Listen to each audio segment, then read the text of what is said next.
이 5월 하면 우리가 이 가정의 달로 알려져 있습니다.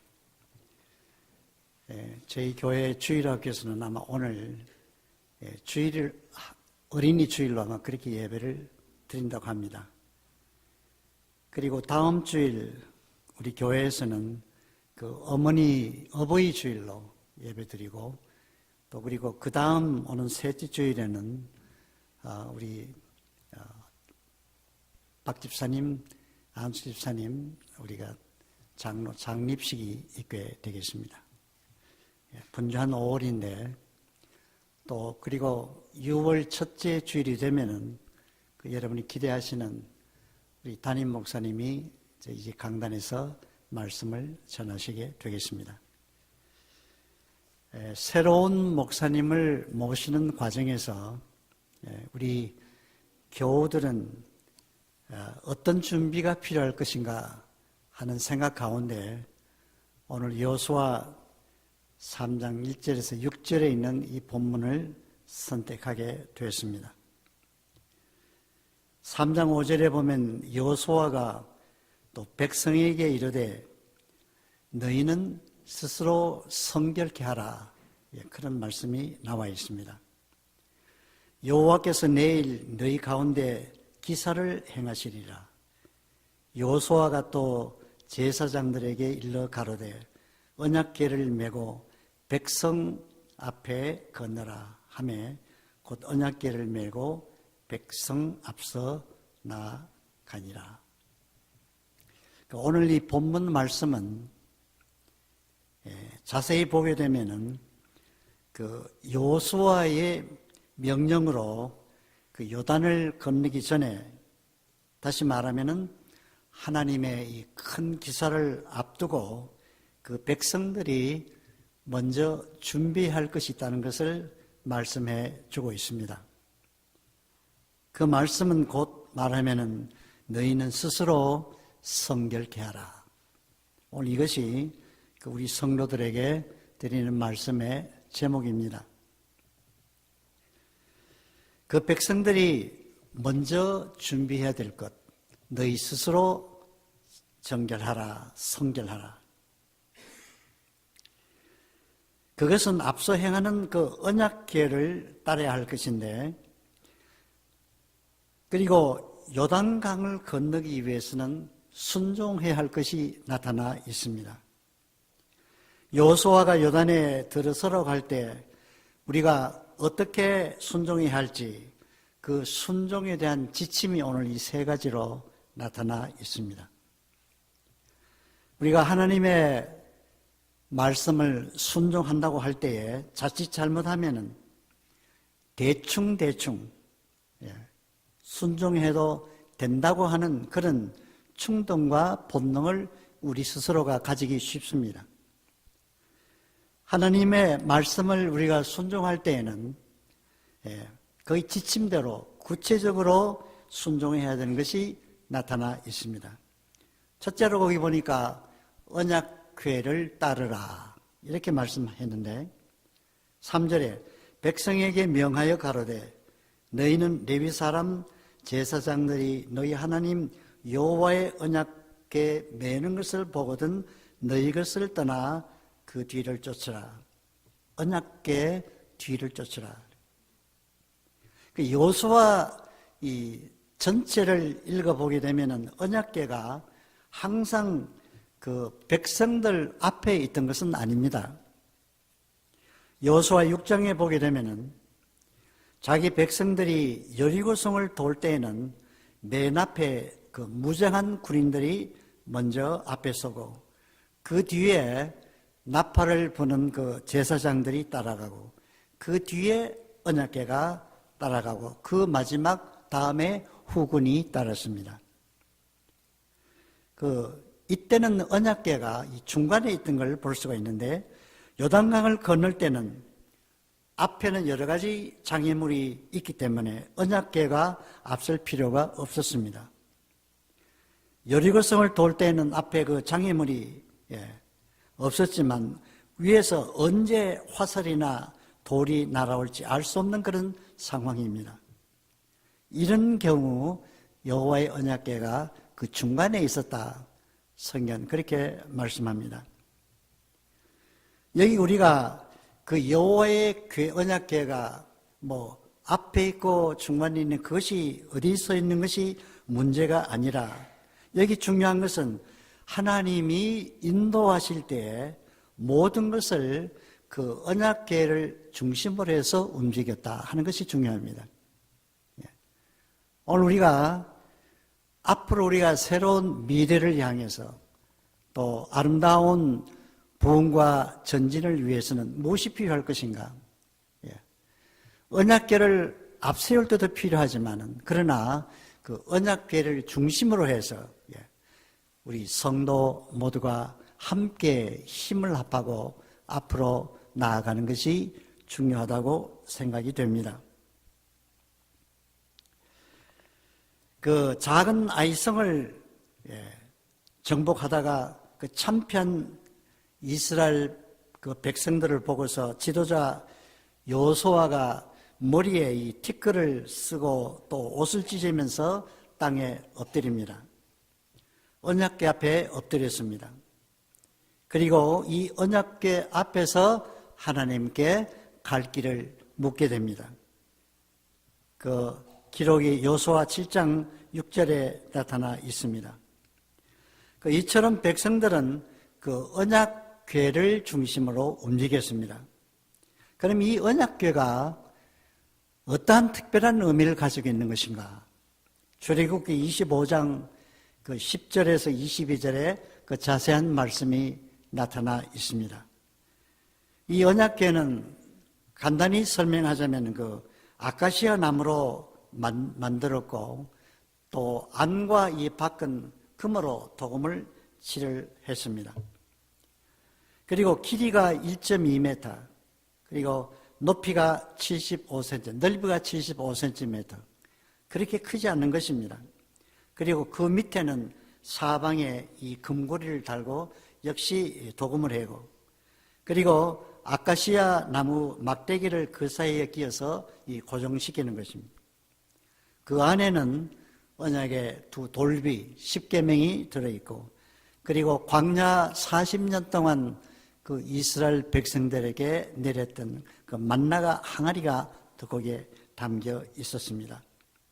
그리고 아론의 쌍난 지팡이, 그리고 언약궤 위에는 이 뚜껑이 있었는데 이걸 우리가 그 어톤멘트 카바라, 그러니까 이 속죄소라 하는 그런 의미가 되겠습니다. 역시 이 크기도 똑같은 그 크기가 1.2m, 높이 75cm, 또 이 넓이 75cm. 역시 이게 금으로 이렇게 뚜껑이 입혀졌습니다. 그리고 이 속죄 뚜껑 그 옆으로 또 이 날개 달린 두 그룹이 있었고 천사들이 마주보면서 이것을 지키는 그런 광경이 구약 성경에 나타납니다.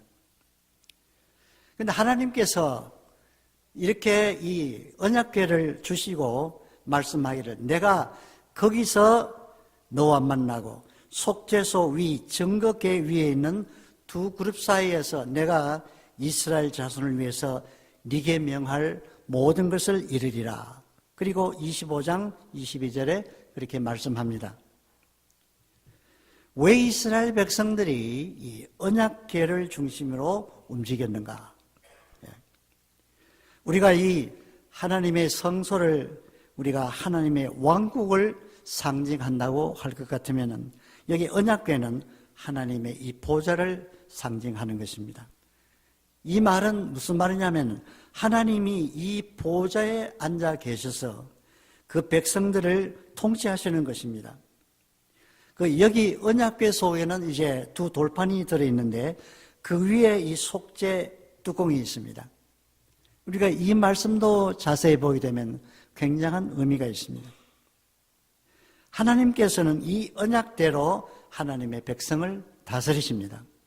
그러나 이 백성들이 잘못할 때는 역시 또 이 속죄소가 있어서 그들의 죄를 용서하는 그런 또 의미가 또한 담겨져 있습니다. 그래서 하나님은 이 언약을 지키시는 분으로 가장 신실한 분이시고 변함이 없으시는 것입니다. 약속대로 그 백성들을 다스리시는 하나님입니다. 여기서 한 가지 또 주의할 것은 이 언약궤를 그 뒤따르러 가시면서 약 2,000 큐빗 정도, 그러니까 약 한 1km 정도 이 간격을 띄워서 언약궤를 앞세우고 그 뒤에 따른 그런 간격을 두었습니다. 여호수아 1장 7절에 나의 종 모세가 네게 명한 율법을 다 지켜 행하고 좌루나 우루나 치우치지 말라. 그리하면 어디로 가든지 형통하려 하는 그 말씀을 1장 7절에 먼저 주었습니다. 그런데 이 언약궤를 움직일 때는 아무나 이 언약궤를 움직일 수 없었습니다. 역대상 13장 10절에 보게 되면 웃사라고 하는 사람이 언약궤가 움직인다 그래서 거기서 손을 타치했습니다. 손을 닿았습니다. 그 자리에서 죽고 말았습니다. 하나님은 이렇게 가까이 계시지만은 또한 하나님은 가까이 거하지 못할 빛에 거하신다고 하는 것을 우리 이것을 통해서 볼 수가 있습니다. 하나님을 망령되이 일컫지 말라. 함부로 하늘 두고 맹세하지 말라. 그렇습니다, 여러분. 이것은 어디까지나 우리가 하나님을 가까이 할 수 있지만은 하나님을 경외하는 것을 가르치고 우리가 따라가야 하는 것입니다. 이 경외가 없으면 되지 않습니다, 여러분. 그래서 오늘 여기 우리가 하나님께서 내가 거기서 만나고 속죄소 정거교회에 있는 두 그룹 사이에서 이스라엘 자손을 위해서 명하신다고 말씀합니다. 두 번째로 여기 중요한 것은 스스로 성결케 하라. 이것도 하나의 지침이에요. 여호와께서 내일 너희 가운데 기사를 행하시리라. 하나님이 이 기적을 행하시는 것은 자신이 약속하신 이 언약의 말씀을 실행하는 과정에서 일어나는 일들입니다. 하나님이 백성들이 준비할 것, 그것이 곧 뭐냐 하면은 여기 성결이라고 하는 것입니다. 저는 오늘 여러분 우리가 이제 새로운 목사님을 위해서 우리가 준비할 것이 있는데 무엇보다도 우리 자신이 성결해야 되겠다. 그렇게 말씀을 드리고 싶습니다. 성결이라고 하는 것은 출애굽기 19장 10절 14절에 보면 옷을 빠는 것이 의미가 되어 있습니다. 창세기 35장 2절에는 옷을 갈아입는 것이 포함되어 있습니다. 옷을 빨든지 갈아입든지, 과거에 그 이스라엘 백성들이 죽은 시체를 만져서도 집에 와서 목욕을 하고 옷을 빨고 그렇게 했었습니다. 정결법에 그렇게 되어 있었습니다. 신명기 6장 5절에는 마음을 다하고 성품을 다하고 힘을 다하여 내 하나님을 사랑하라. 왜 우리가 성결해야 되느냐? 우리 신약에는 예수 그리스도가 우리 속에 거하기 위해서는 우리 자신이 성결해야 되는 것입니다. 너희 몸이 거룩한 성전이라고 말씀하셨기 때문입니다. 그런데 하나님이 백성들이 언약대로 행하다가 행치 못했을 때 용서받을 수 있는 길이 뭐냐면 아까 말한 애톤멘트 카우입니다. 속죄소 뚜껑입니다. 속죄받을 수 있는 길을 주셨는데 그들이 어떻게 죄를 구약에서는 처리했는가? 아간이 여러분 어떻게 했어요? 탐심이 있는 아간이 그 물건을 자기 집 밑에다가 숨겨두었습니다. 그래서 불로 완전히 그냥 돌로 치고 불을 지르고 그 위에다가 아예 돌무덤을 쏴버렸어요. 그것이 구약에서 죄를 취급하는 방법입니다. 히브리서 9장 14절에는 그리스도의 피가 어찌 너희 양심으로 죽는 행실에서 깨끗게 하고 살아계신 하나님을 섬기게 못하겠느냐. 이건 우리가 신약의 예수 그리스도의 그 보혈의 공로로 죄를 사하는 방법입니다. 그러나 구약에서는 여러분 구체적으로 돌을 치고 불로 살르고 아예 그냥 돌무덤을 만들어 버렸습니다. 이걸 우리가 신약적으로 말하면 우리 어떤 의미를 갖느냐? 본 헤버라고 하는 사람이 죽을 때 참 예수 그리스도의 은혜를 말할 때 그리스도의 공로가 값싼 은혜가 아니다. 예. 그리스도는 그만큼 대가를 치른 것이다. 그래서 우리가 예수의 제자가 되는 것은 누구나 되는 것이 아니다. 그는 그렇게 죽을 때 그런 말을 남겼습니다. 오늘 우리들도 여러분 우리가 죄를 지으면은 정말로 우리가 정말 통회를 하고 돌로 내 죄를 짓고 불로 사르는 것처럼 그렇게 우리가 구체적으로 우리가 죄를 회개해야 하는 것입니다. 서두에 말씀드렸지만 대충 우리가 하나님의 명령을 그렇게 쫓는 것이 아니라 히브리서에 보게 되면 죄를 짓지 않기 위해서는 피 흘리기까지 대적하라 그렇게 말씀하고 있습니다. 오늘 우리가 너무나도 그 주님의 은혜에 대한 은혜를 너무나도 보답하지 못하는 삶을 살고 있는 것입니다. 하나님의 통치를 받고 있는 우리 성도들이 이제 스스로 말씀의 이 수술을 받고 성결의 역사가 있는 그런 우리 성도들이 되어야 될 줄 믿습니다. 거룩하신 말씀 앞에 우리 자신의 삶을 한번 되돌아보고 깨끗하게 회개하고 거룩하게 사는 하나님의 백성들이 되어서 우리가 새로운 목사님을 모시고 우리가 새 옷을 입고 옷을 빨고 낡은 것은 이제 다 뒤로 하는 그런 출발을 해야 될 줄 믿습니다.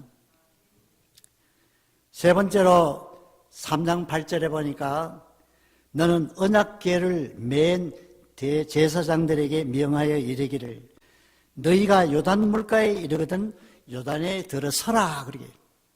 이것도 지침이에요. 그 온 땅에 그 여호와의 주 여호와의 궤를 맨 제사장들의 발바닥이 요단물을 그 밟고 멈추면은 물이 끊어지는 것입니다. 설이라고 말씀을 하셨지만 그 여호수아는 조금 더 이게 가감없이 백성들에게 꼭 그대로 전했습니다. 말하지만 필요해요. 들어서라면 따라야 되는 것이고 들어가야 되는 것입니다. 하나님 말씀 그대로 전했습니다. 가감없이. 제사장들도 정말 이럴 때에 순종할 수 있겠는가? 우리가 생각하면 의심이 들 정도입니다. 그런데 4장 10절에 보면은 궤를 맨 제사장들이 여호와께서 요호수아에게 명하사 백성에게 이르게 하신 일, 모세가 여호수아에게 명한 일이 다 미치기까지 요단 가운데 섰고 백성은 속히 건넜으며 제사장들이, 여러분 이 광경을 한번 생각해 보십시다. 제사장들이 요단강 가운데 서서 그 언약궤를 메고 그리고 서 있고 백성들이 막 이제 지나갑니다. 그럴 때 그 제사장이 뭐라고 말했겠어요? 빨리 지나가라고 말이죠. 제사장 백성들 보고서 빨리 지나가라고. 나를 생각하지 말고 백성들을 빨리 지나가라는 그런 소리가 우리에게 들리고 있습니다. 나는 뒤에 가겠습니다. 여러분들 먼저 가십시오. 이 중앙에 서 있는 그런 모습, 이것이 여러분 이 목자 우리 교회들과의 관계입니다. 목회자가 가운데 서서 참 우리 교인들이 빨리 지나가도록 손을 붙들어주고 일으켜주는 것이 목자의 사명인 것입니다. 중앙에 지키고 있는 그 제사장의 모습을 우리가 상상해 보시기를 바랍니다. 얼마나 철저하게 여기에 순종하고 있는 것인가. 여러분 그 백성들은 그 홍해를 다 건넌 사람들입니다.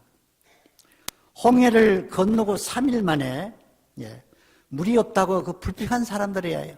야단치는 그런 백성들이었습니다. 그런데 여기에는 불평도 없고 소란도 없었습니다. 극심한 어려운 가운데 조용히 신뢰하면서 그 건너는 모습을 우리가 이 장면에서 볼 수가 있습니다. 그냥 그대로 그 지침대로 다 순종하는 것입니다. 이것이 우리가 믿음으로 해야 할 일들입니다. 우리의 불평이나 소란이나 이런 것이 다 이제는 없어지고 그냥 명령에 따라서 우리가 질서정연하게 앞으로 진행하는 것입니다. 4장 18절에 보면 여호와의 언약궤를 맨 제사장들이 요단 가운데서 나오며 그 발바닥으로 육지를 밟는 동시에 요단물이 본 곳으로 도로 흘러 여전히 언덕에 넘쳤다. 그렇게 말씀했습니다.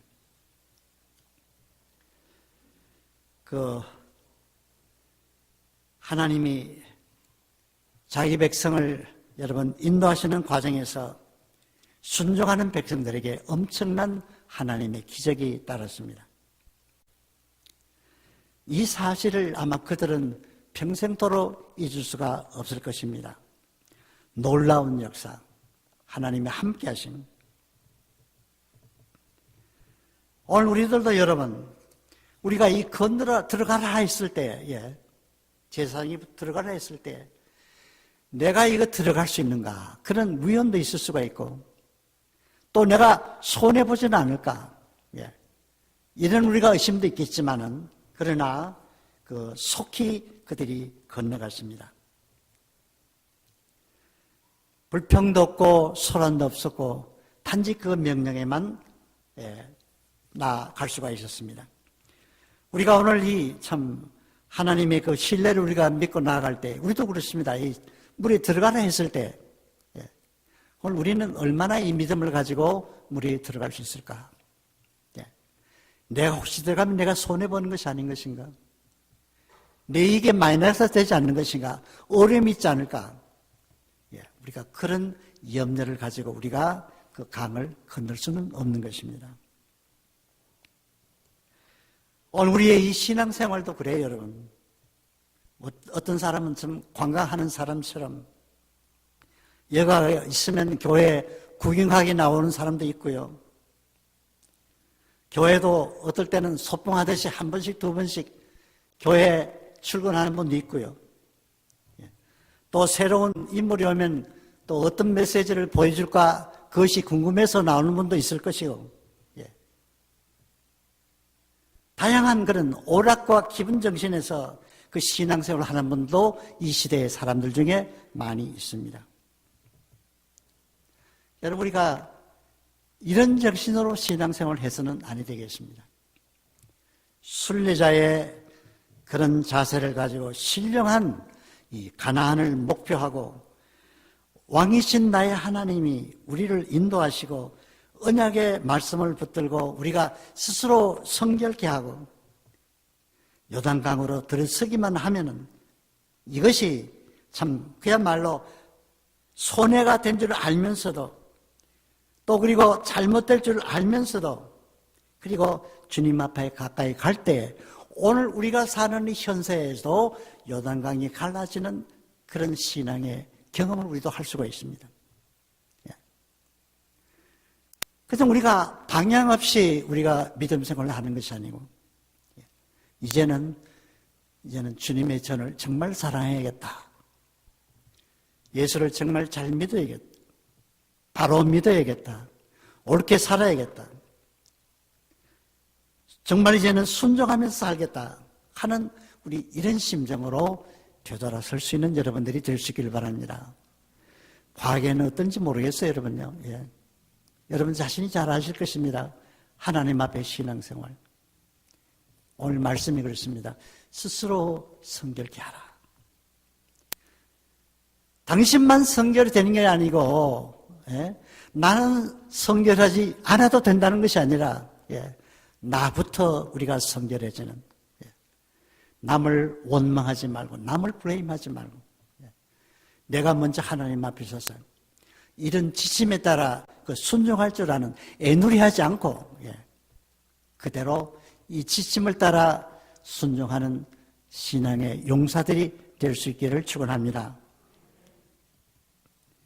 이런 하나님을 알고 있는 우리들은 하나님 앞에서 성결케 하고 이제 결단을 내리면서 언약궤를 따라 순종하는 여러분이 제일교 교우들이 정말 되기를 바랍니다. 제가 이제 앞으로 여러분에게 말씀드릴 시간이 얼마 남지 않았어요. 그냥 하고 싶은 얘기 제가 열심히 하고 있습니다, 여러분. 들어도 좋고 안 들어도 좋아요. 들으면 복이 되고 안 들으면 화가 될지도 몰라요. 우리가 정말로 이 교회 생활이 참 중요합니다. 믿음 생활을 하던 분이 교회를 떠나면 방황하게 됩니다. 평안이 없어집니다. 안정이 없어지는 것입니다. 하는 모든 일이 잘 될 수가 없어요, 여러분. 믿음의 사람들이. 이 안식절을 떠나면 참 평안이 없는 것입니다. 그리고 여러분, 새로운 목자가 오면 새로운 목자를 이렇게 꼭대기에 세우지 마세요. 예. 거리를 두고 섬기기를 바랍니다. 예. 목사를 이게 이 중심에 둬야 되지. 우리가 앞에 세우고 이렇게 흔들면 안 돼요, 여러분. 예. 우리가 목회자를 중심으로 해서 우리가 그 믿음을 배우고 그 사랑을 배우고 그 메시지를 따라 살 때는 우리가 이 법궤를 중심에 둔 것처럼. 그래서 저는 그렇습니다. 교인들이 너무 목사님을 사랑해도 문제가 많아요. 너무 멀리 해도 문제가 많습니다. 예. 간격을 두고 사랑할 줄 아는 그런 성도들이, 그것이 목회자를 위하는 길입니다. 그래야 목회자가 오래 목회할 수가 있어요, 여러분. 예. 오늘 우리가 이 받는 교훈은 그렇습니다. 이 법궤를 우리가 앞에 둬도 문제고, 그렇지만 이 가운데 두고, 이것이 이 공동체가 살아갈 길입니다. 하나님의 말씀을 의지하고 목회자를 우리가 사랑하면서, 예, 서로 밀어주면서 힘껏 우리가 나아갈 때 분명히 하나님께서 이 교회에 목회자를 보내신 이유가 있지 않겠는가. 예. 다시 한번 우리 성도들이 새로워지고 또 심령의 부흥, 마음의 변화가 생겨져서 참 목사님을 참 사랑하고 존경하고 받드는 것입니다. 위로하는 것입니다. 또 그 말씀을 듣고 배워야 합니다. 예. 우리 신앙의 교만이 없어야 됩니다. 예. 나는 배울 게 없다. 천만에요, 여러분. 예. 저는 가끔 그런 얘기를 합니다. 우리 장로님들 전부 교육 새로 했으면 좋겠다고 제가 늘 이 교회에 와서 얘기를 합니다. 안수집사도 마찬가지예요. 어떨 때는 무엇을 배우는지, 무엇을 위해서 교회를 일하는지 알 수 없을 정도로 그런 느낌을 받을 때가 참 많았습니다. 예. 겸손해져야 하는 것입니다.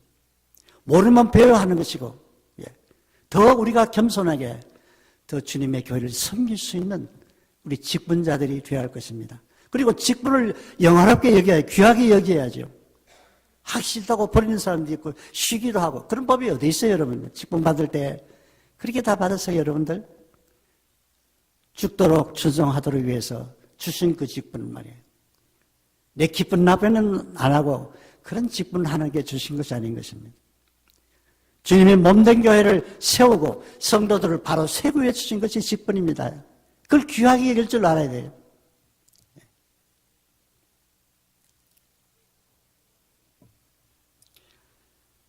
결론입니다. 그래서 우리는 다시 한번 이 순례자의 자세를 가지고 살아가야 되겠습니다. 순례자는 이 땅에만 애착을 갖고 살지 않아요, 여러분. 본향을 바라보는 것입니다. 아브라함처럼.